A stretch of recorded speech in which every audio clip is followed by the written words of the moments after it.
আরে আজকে আবার কিসের ভিডিও দেখছো? এত যে কি দেখো?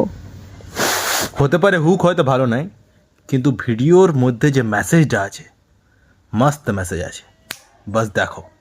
যে জিনিসটাকে তুমি সবচেয়ে বেশি আঁকড়ে ধরে আছো সেটাই তোমাকে সবথেকে বেশি কষ্ট দিচ্ছে। আমি আবার বলছি, যে জিনিসটাকে তুমি সবথেকে বেশি আঁকড়ে ধরে আছো সেটাই তোমাকে সবথেকে বেশি কষ্ট দিচ্ছে।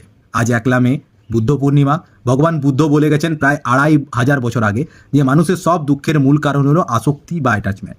মজার ব্যাপার হলো মডার্ন ম্যানিফেস্টেশনও ঠিক একই কথা বলছে। যখন তুমি কোনো রেজাল্ট বা আউটকামের প্রতি খুব বেশি অবসেসড হয়ে যাচ্ছ, তখন তুমি তোমার এনার্জিকে ব্লক করে ফেলছো। তুমি ইউনিভার্সকে ট্রাস্ট করতে পারছো না, রেজাল্টের ভিতর বেশি ঢুকে যাচ্ছ। তোমার কাজ হলো শুধু নিজের ফিলিংসটাকে ক্লিয়ার রাখা আর অ্যাকশন নেওয়া। কখন হবে, কিভাবে হবে, সেই হাউটা ইউনিভার্সের উপরে সারেন্ডার করে দাও। Just let it go with the flow. Control করা বন্ধ করো। কমেন্টে লেখো আই ট্রাস্ট দ্য ইউনিভার্স, আর ভিডিওটাকে সেভ করে রাখো।